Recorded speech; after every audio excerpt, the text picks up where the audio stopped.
yang saya diajarin, dan ini mujarab juga ya bagi yang kesusahan untuk bangun sebelum subuh.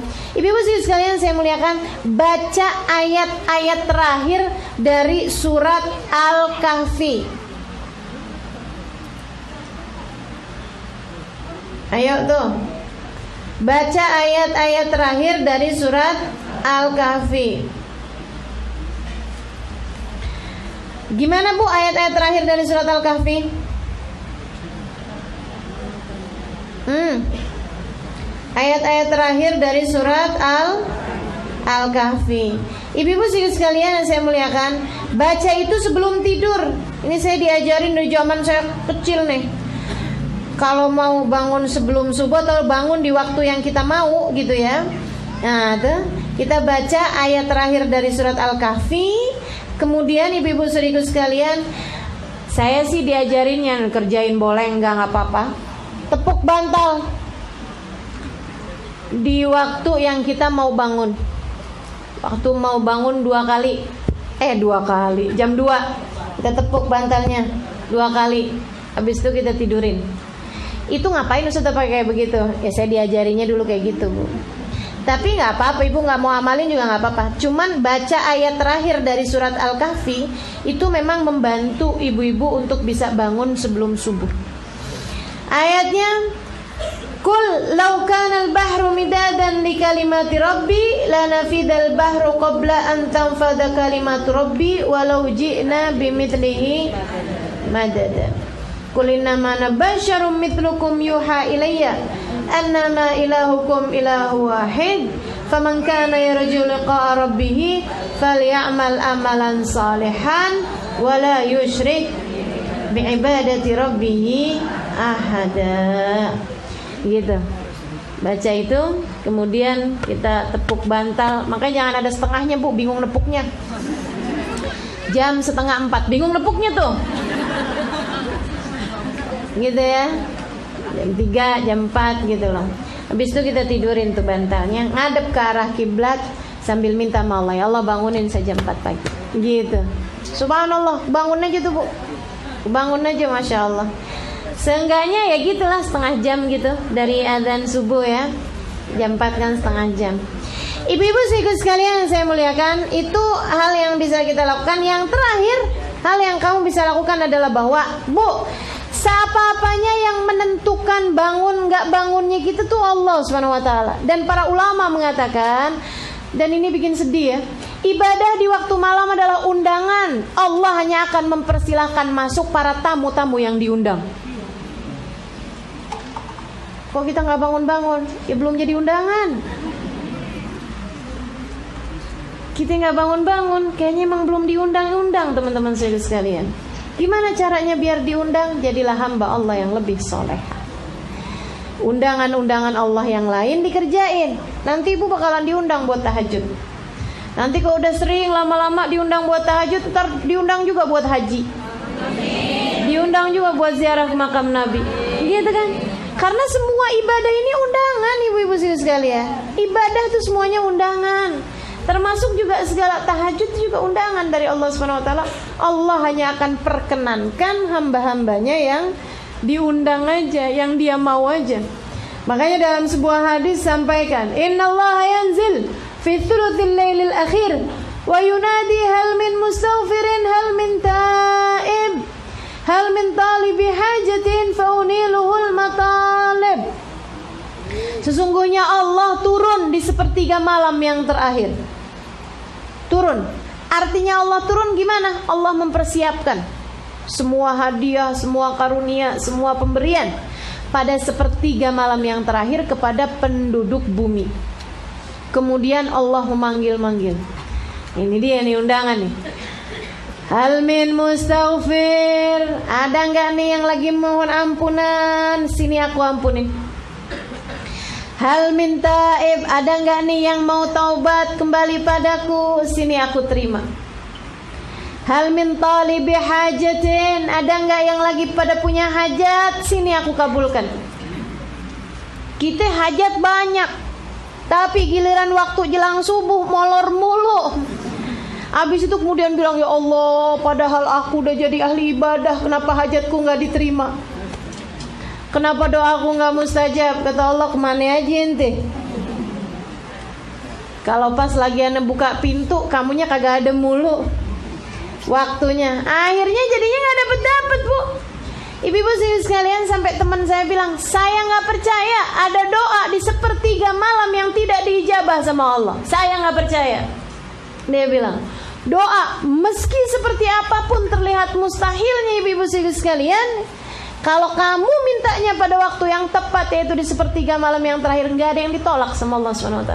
Gak ada yang ditolak. Makanya nih, yang pada punya hajat-hajat gitu kan, minta, jam-jamnya minta. Di sepertiga malam yang terakhir, bangunlah, wudhulah, gitu kan ya. Kemudian angkatlah tanganmu sesudah kamu mengerjakan sholat, barang 2 rakaat, barang 4 rakaat, Bu. Kemudian angkat tangan, doa, minta sama Allah SWT gitu. Habis itu kemudian jangan merasa bahwa kita udah jadi ahli ibadah. Pagi-paginya berasa gitu udah bangun tahajud. Itu bukan bangun tahajud, bangun sebelum subuh, beda. Jangan kemudian berpikir, oh saya udah bangun malam tadi malam. Kagak ada, itu bukan bangun malam, bangun sebelum subuh. Itu masuknya bahkan pagi, Ibu ya. Pagi sebelum subuh. Jadi ibu sekalian, minimal yang bisa kita lakukan itu adalah perkara minim yang bisa kita lakukan. Dan itu ibu sekalian, anak-anak di Hadramut sana udah terbiasa bangun sebelum subuh dari sejak kecil-kecilnya mereka. Saya bahkan pernah diceritakan bahwa di sana itu ibu-ibu sekalian, mereka itu kalau jam-jam 3-an, kalau adzannya jam 4:30 kayak kita ya Bu ya, itu mereka jam-jam 3-an udah pada bangun. Termasuk orang-orang tuanya membangunkan anak-anak mereka, bahkan yang bayi sekalipun. Yang bayi-bayi ini dibangunin Bu jam-jam segitu. Walaupun untuk mainan, walaupun untuk minum susu, walaupun untuk ngapain aja, pokoknya jam-jam segitu dibangunin. Dengan 2 alasan. Yang pertama, biar mereka terbiasa bangun di jam-jam yang segitu. Yang kedua, agar yang Allah turunkan dari ampunan, dari karunia, dari terijabahnya hajat, dari rahmatnya Allah SWT didapat bahkan oleh anak-anak kecil di antara mereka. Makanya orang-orangnya jadi pada Masya Allah semua Bu. Ulama-ulama banyak berasal dari sana Bu. Orang-orang soleh-soleha banyak berasal dari sana ibu-ibu sekalian. Kenapa? Nah, kayak gitu orang tuanya model ngedidiknya. Kita kan salah-salah. Anak kita kalau bangun jam segitu, puk, belum pagi nak, belum pagi.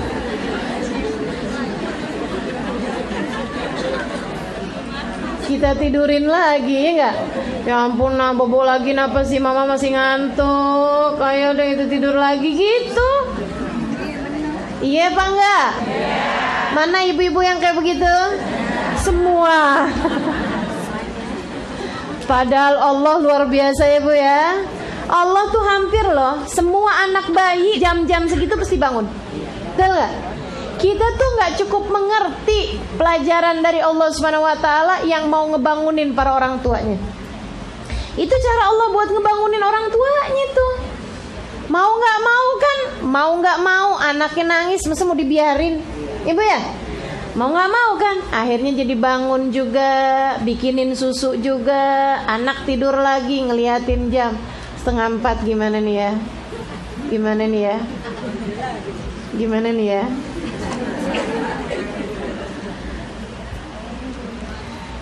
Kamar mandi dah. Kadang-kadang ibu-ibu sekalian, kita jam segitu bangunin, Allah tentu aja ya. Kita bangun ya Allah kebelet pipis banget. Masuk kamar mandi kencing doang, habis itu tidur lagi. Ya Allah.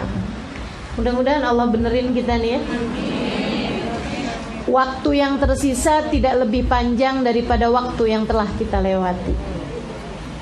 Ibu, ada beberapa orang di antara kita yang tahun kemarin sudah berangkat menuju Allah Subhanahu wa taala.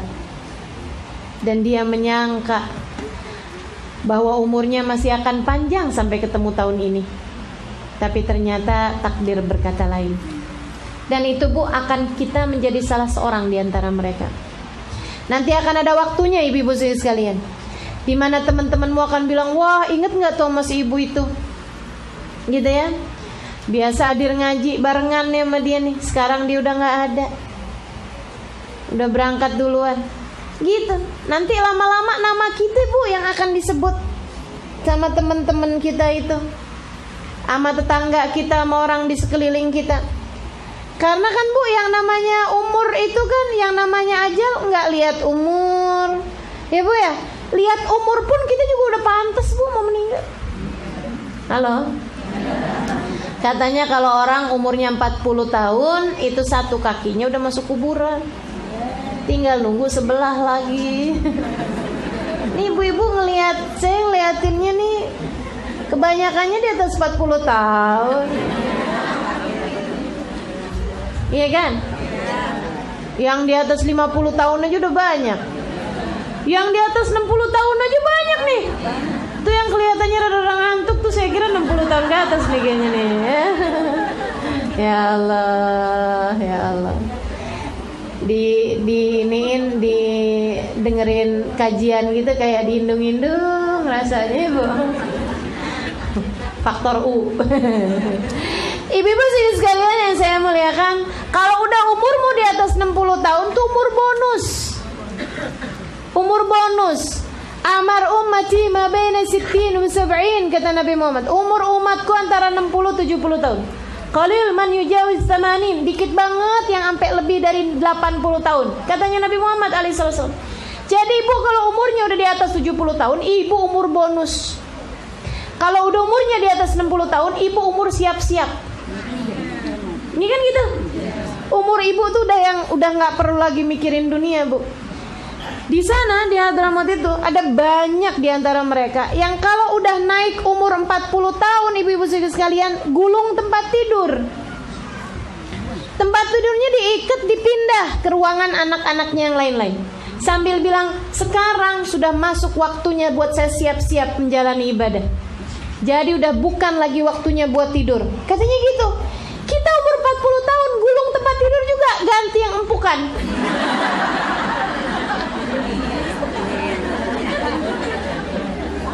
Ganti yang lebih empuk lagi. Inna lillahi wa inna ilaihi raji'un. Kalau udah diomongin masalah mati, udah deh nggak usah ngomongin mati, napa? Nggak usah ngomongin mati dulu, napa gitu? Padahal umur udah tambah beranjak. Umur kita udah berapa ibu-ibu sekalian? Ini yang tersisa tidaklah lebih panjang daripada yang sudah kita lewati, ya kan? Kalau nggak kita mulai dari sekarang, urusan kita bangun sebelum subuh ibu-ibu sekalian, mau kapan lagi kita mulainya? Insyaallah mudah-mudahan Allah undang kita untuk beribadah kepadanya setiap malam. Mudah-mudahan Allah undang kita untuk dibangunkannya kita menghadap kepada Allah Subhanahu wa taala. Dan alangkah sangat indahnya jika ada waktu-waktu yang intim antara kita dengan Allah Subhanahu wa taala, dengan mengalir air mata kita, menginsafi dosa-dosa kita, mengalir air mata kita dengan wajah menunduk malu kepada Allah Subhanahu wa taala untuk segala kedurhakaan yang pernah kita lakukan di atas muka bumi ini. Yang karenanya Allah kemudian berkata, Angumu maghfurina lakum, bangunlah kalian sedangkan kalian telah aku ampuni dosa-dosanya. Tuh, jadi rahasia Bu antara kita sama Allah Subhanahu wa taala. Suami kita nggak perlu tahu, anak-anak kita nggak perlu tahu, orang-orang di sekeliling kita nggak perlu tahu, ibu-ibu saudariku sekalian. Dan kalau udah yang lain-lain gak pada tahu, jangan mau ngasih tahu begitu paginya. Udah bagus-bagus kagak ada yang tahu, ya nggak? Giliran pagi-paginya muka kelihatan kusut banget pas waktu belanja di tukang sayur. Abang tukang sayurnya nanyain, "Pok, kelihatan lemes bener, Pok. Tahajud, Bang."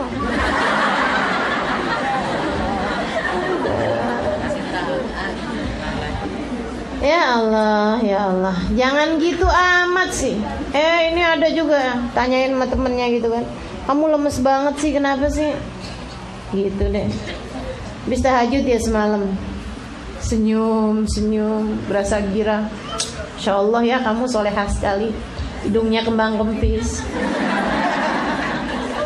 Ya Allah. Allah selama ini selalu kita jadikan penyimpan rahasia dosa-dosa kita. Tidakkah sebaiknya Allah juga jadi penyimpan rahasia pahala-pahala kita?